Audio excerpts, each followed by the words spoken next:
Hello, today I'd like to show you how to put together the Quilt As You Go blocks. So I've been showing you how you can do some Quilt As You Go with strips, some Quilt As You Go with appliques, how to prepare your borders, and finally we're going to get to put some of it together. So I've started putting together some here, so we're actually using some strips of fabric for our joining.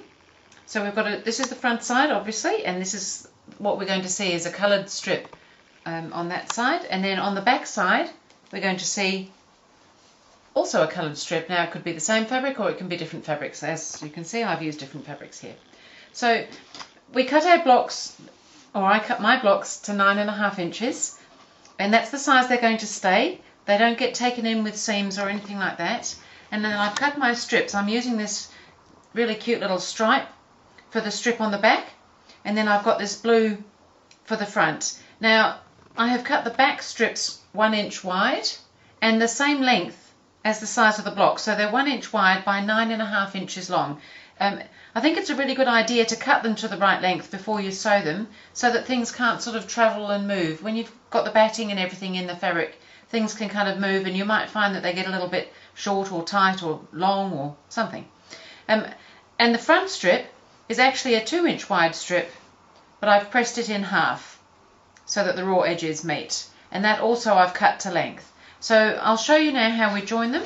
So on the back I'm going to lay right sides together my strip level with the raw edges of the block, and I'm going to flip that over, and then I'm going to lay the blue strip on the right side also with the raw edges level. Now you may find you want to pop a couple of pins in there.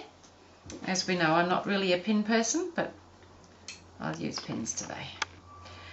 This is partly so that we can make sure things are feeding evenly. If you've got a walking foot's a really good idea, because we're going through so many thicknesses including a batting, which makes it quite spongy. What the walking foot does is it feeds from the top as well as the underneath, so you get this more even feed going on.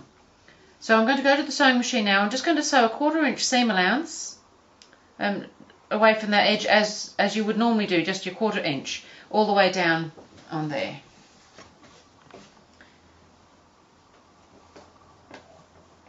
So I'm all set from a 1/4 inch, and I'll just sew it all the way down, taking those pins out as I go.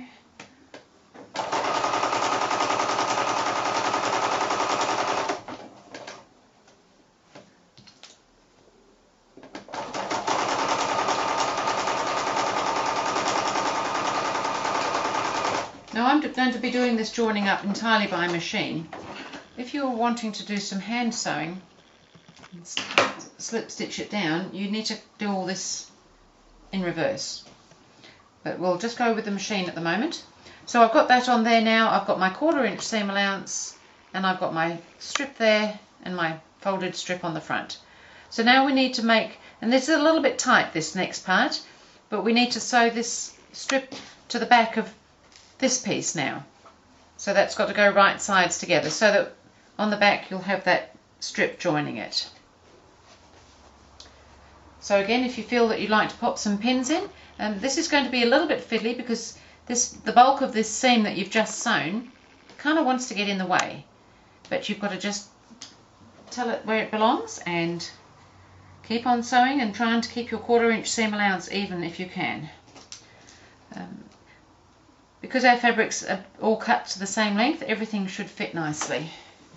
So now we're just going to go, and can you see what I've done there? I've got my strip pinned in between there, so if I lay it down, I've just got a tight little area here, but your sewing machine should fit in there fine. You're just doing the 1/4 inch seam allowance along there.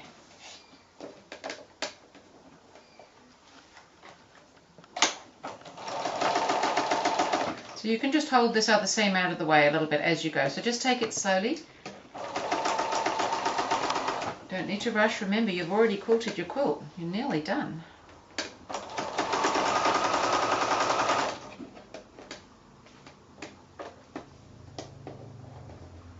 So a walking foot's a good idea. As you can see, this kind of all wants to move around a little bit. Just keep an eye on it. Keep rearranging it if you need to make sure that it all stays in place. I'd much rather take my time over this and have it right than unpick it. I don't unpick very often.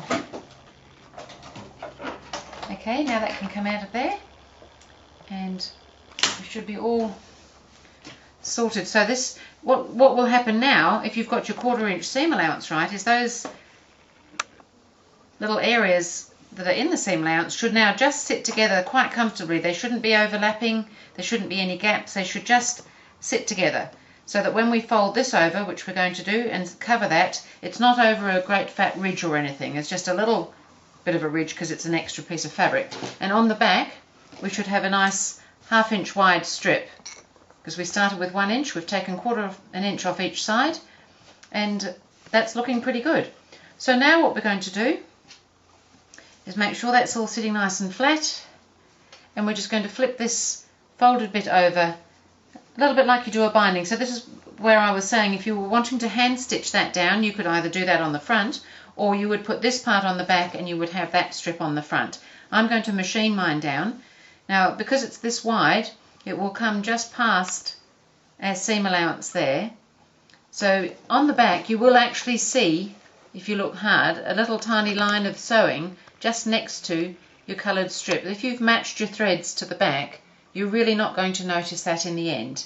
And it doesn't worry me to have that little line of sewing there. If it bothers you, you might be better to do it the other way around and hand sew this down, but I would never get mine finished if I was hand sewing. So again, if you want to pop some pins in just to hold that in place, but I'm just going to stitch now on the front very close to that folded edge of my blue fabric.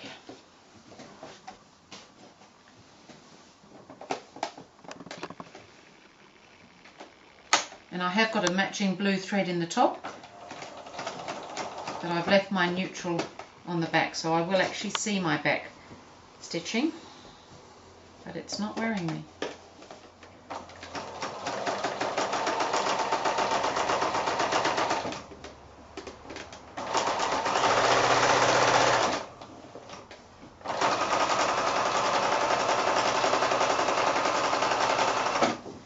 So that's it.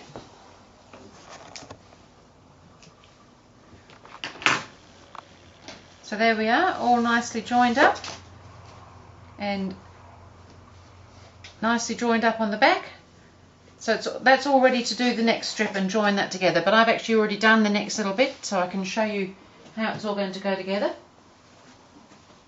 So I've already joined up these 2 rows of blocks because I was only having 9 blocks, and I've pre-cut, like I had pre-cut the lengths to go between the blocks. When I've joined the row, I've also pre-cut that to the length.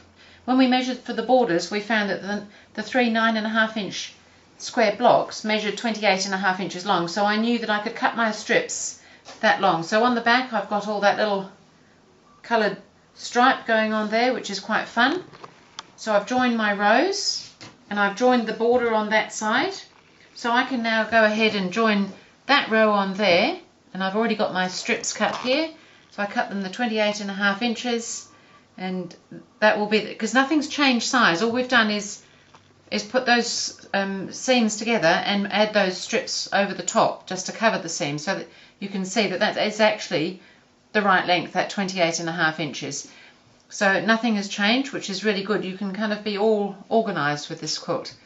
And then I've got my other border to go on that side there. Now in the corners, because of the way I'm doing the borders, I wanted some little coloured squares, so I've already joined those on the end. I had quilted some little squares, and they're going in the corners, so they're already on there now. So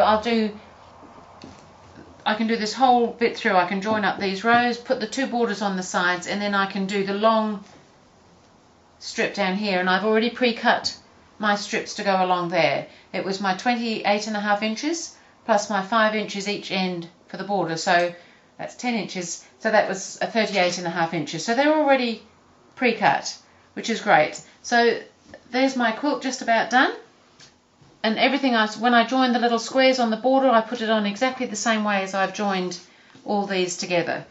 So that's how it's going to go together. It's not hard to do, just take your time, and you'll find it's a really nice, neat little way of making a quilt, and with borders as well if you want to. A lot of people don't put the borders on, they just bind the blocks, but I thought it would be quite nice to have borders as well. And I think if you've chosen your fabrics nicely for the back, you can have a really nice looking back on your quilt as well. And how fun is that to have a reversible quilt?